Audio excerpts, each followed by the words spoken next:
Assalamualaikum warahmatullahi wabarakatuh.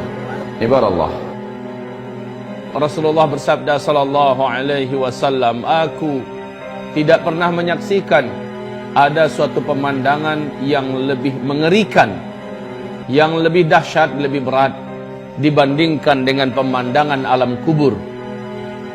Di dalam hadis yang sangat panjang di Sahih Muslim, Rasulullah SAW bercerita bagaimana pengalamannya dibawa oleh malaikat Jibril dan malaikat Malik mengarungi atau melintasi wilayah kehidupan alam dunia, tembus menuju ke alam barzakh. Rasulullah melihat pemandangan-pemandangan. Makanya kata beliau dalam hadis pertama tadi, aku belum pernah menyaksikan ada pemandangan yang lebih mengerikan, yang lebih menakutkan, melebihi pemandangan alam kubur. Faman naja minhu fama ba'dahu aisar. Siapa yang selamat di alam kubur, kehidupan setelahnya baginya adalah ringan dan mudah. Faman lam yamju minhu fama ba'dahu asyad. Siapa yang di alam kuburnya ternyata dia banyak masalah, siapa yang di alam kuburnya dia ternyata banyak mengalami tekanan, siksaan apalagi, maka kehidupan setelah itu asyad, adalah lebih dahsyat baginya, lebih berat untuknya. Wal tanzur nafsun ma qaddamat lighad. Hendaknya setiap jiwa merenung kembali perjalanan dalam kehidupan ini, untuk dia bisa menilai dirinya akan diperlakukan seperti apa kelak di seberang kematiannya. Kehidupan ini adalah kehidupan yang singkat, wahai hamba-hamba Allah. Kehidupan yang singkat. Kenapa demikian? Urut-urutannya, kata Rasulullah SAW, kehidupan di alam rahim sempit dan waktunya cuma 9 bulan. Ketika orang itu lahir, dia berpindah kehidupan yang lebih lapang sedikit. Betul tidak? Dunia ini yang terbentang, yang bisa kita pergi ke timur, ke barat dengan pesawat segala macamnya, dan umurnya juga lebih lapang sedikit, yaitu bisa 60 tahun, bisa 63 tahun, paling banter hanya 80-90 tahunan begitu, kurang lebih. Sedikit sekali yang lewat dari 100 tahun. Lalu setelah itu dia mati. Kehidupan yang dia hadapi setelah kematian itu jauh lebih panjang, dan ke alamnya jauh lebih luas dan lapang. Makin kesini makin mengembang. Nanti setelah tiupan sangkakala yang kedua, ya, setelah kiamat terjadi, di tiupan sangkakala pertama, kemudian manusia, jin, seluruh binatang, langit dan bumi sirna. Kullu man 'alaiha fan wa yabqa wajhu rabbika dzul jalali wal ikram. Seluruh yang ada, yang pernah Allah ciptakan di tiupan sangkakala pertama akan menjadi sirna seluruhnya. Kemudian pas tiupan yang kedua, manusia dihidupkan kembali. Nah, itulah kehidupan yang tidak ada lagi batasnya. Kehidupan yang tidak ada lagi kematian. Ternyata, wahai Bapak Ibu, saudara-saudari yang kami muliakan, kematian adalah ciptaan Allah. Kematian nanti pada hari kiamat, kata Rasulullah SAW, di depan seluruh jin dan manusia di padang mahsyar, akan diambil oleh malaikat maut, lalu dicengkramnya dengan tangan kirinya. Kematian itu seperti binatang, kata Rasulullah. Jadi Allah menjadikan kematian itu diibaratkan seperti sebuah binatang. Apabila orang yang masuk surga telah diantarkan ke surga dan mereka masuk, apabila orang yang jadi ahli neraka telah diantarkan ke neraka dan diseret ke neraka dan masuk, lalu malaikat di antara surga dan neraka mengangkat binatang ini. Dia bertanya dan berkata dengan suara yang terdengar oleh siapapun saja di seluruh penduduk surga dan di seluruh penduduk neraka, kalian tahu apa ini? Ini adalah kematian. Dengan ini kalian dulu dibatasi kehidupan. Dengan ini kalian dulu berujung dengan kematian. Ini adalah kematian. Maka malaikat ini langsung menyembelih kematian itu di depan seluruh penduduk surga yang ada di surga, oleh penduduk neraka yang ada di neraka bisa menyaksikannya. Maka setelah dia sembelih kematian itu, malaikat berkata, khuludun khulud lal maut. Sekarang kehidupan kekal, tidak ada kematian. Orang-orang yang hidup di dalam surga ragu, jangan-jangan hidup saya berakhir lalu berakhirlah kesenangan ini. Tidak perlu lagi kamu mengkhawatirkan. Kamu kekal di dalam surga, kekal. Hari demi hari yang kamu jalani di dalam surga lebih sempurna dan lebih enak daripada hari sebelumnya.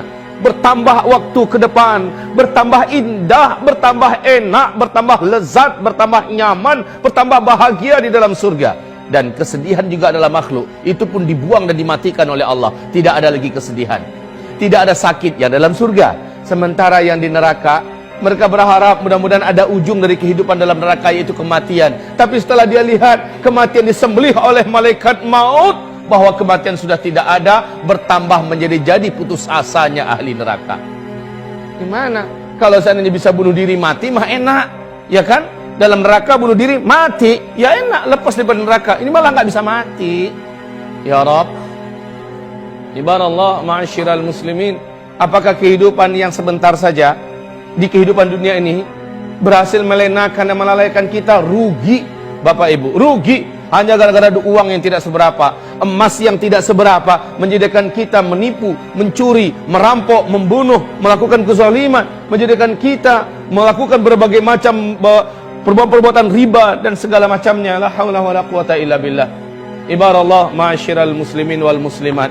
Pembahasan kita terakhir di Masjid Al-Bina dulu saya ingat, yaitu tentang perjalanan roh, dan ini sudah selesai. Perjalanan roh, bagaimana dia dicabut dan seterusnya. Kemudian kita menceritakan tentang pengalaman Nabi, apa yang beliau saksikan di alam kubur, bahwa pemandangan yang ada di alam kubur kontras habis dengan pemandangan yang ada di Mala'ul A'la. Mala'ul A'la adalah tempat rohnya orang-orang yang beriman, orang-orang soleh, dibawa membumbung ke langit, disimpan di sana. Di mana? Di salah satu di antara taman-taman surga. Sehingga Rasulullah bersabda, sesungguhnya kuburan itu untuk orang beriman adalah raudhah min riyadil jannah, satu taman di antara taman-taman tempat transit kita loh Pak. Orang beriman tempat transitnya menjelang sangkakala pertama ditiup, yaitu di taman surga. Belum masuk, baru sebatas tamannya doang, ya, belum masuk lagi ke surga, karena masuk surganya ntar habis tiupan yang kedua, ya, kita dibangkitkan, urusan padang mahsyar selesai, kemudian kita digiring menuju ke titian. Apabila selamat di titian, kita nyampe di seberang, dibukakan pintu-pintu surga, masuk, baru setelah itu halal bagi kita masuk surga. Menjelang kiamat, yang terjadi bukannya masuk surga dulu, tetapi diletakkan di wilayah transit, yaitu salah satu taman di antara taman-taman surga. Di dunia ini untuk dapat ke taman yang sangat indah, karcis dan ongkos masuk saja mahal, dan kita akan selfie-selfiean di sana, foto-foto, ya, menghabiskan waktu. Sementara di sana sambil nunggu kiamat, subhanallah, angin surga, rumput surga, batang-batang surga, tumbuhan surga yang sifatnya taman-taman surga, mala ainun ra'at, mata enggak pernah menyaksikan ada yang seindah itu di dunia. Wala udhun sami'at, telinga juga enggak pernah dengar. Dalam sejarah kisah khayalan dongeng pun enggak akan sampai. Wala khatar ala qalbin bashar. Sampai kapan? Sampai menunggu sangkakala pertama ditiup. Jadi tempat transitnya. Siapa yang paling tinggi posisinya di alam kubur atau alam barzakh, di a'la, di Mala'ul A'la itu? Jadi ada levelnya. Mala'ul A'la, ya, ini adalah tempatnya orang-orang yang ditinggikan oleh Allah. Yang tertinggi adalah Al-A'la Illiyin. A'la Illiyin. Ini yang paling tinggi dari seluruh yang tinggi-tinggi. Saya rasa, saya yakin Bapak Ibu semua sepakat dengan saya. Enggak perlulah harus di A'la Illiyin. Pokok dia di Mala'ul A'la aja udah nyaman dah. Bener nggak? Amin ya Rabb. Amin ya Rabb. Semoga nanti kita bisa ketemu di sana. Ya Allah ya Rabb, ya Rabb. Dan mereka yang di sana itu Bapak Ibu tahu, persis di kehidupan dunia ini bisa saling bual-bual. Kalau bahasa orang Malaysia berbual-bual, ngobrol-ngobrol, cerita-cerita. Bu, Ibu dulu tinggal di mana di dunia? Oh, saya di sudutnya Sunda, sebelah sana. Ya, Pak, Bapak tinggal dulu di mana? Saat itu Bapak Ibu yang kami muliakan, halal bagi kita untuk berbicara tentang masa lalu di kehidupan dunia. Tetapi yang enggak nyampe di sana ditanyain, Kamu kan si Fulana yang tetangga saya di rumah saya. Iya, betul. Kamu kan udah ninggalnya kapan? 2 minggu yang lalu. Masya Allah, kok saya nggak tahu ya? Kamu aja yang sibuk. Terus, anak-anak saya gimana? Pas kamu tinggalin. Loh, nggak ketemu sama kamu? Enggak. Anak kamu udah ninggal duluan sebelum saya, 3 bulan yang lalu. Dalam tragedi kecelakaan. Lalu dicari database-nya. Gitu loh kita nanti di Malaul A'la, dicari database-nya. Kok anak saya nggak ada, di mana posisinya?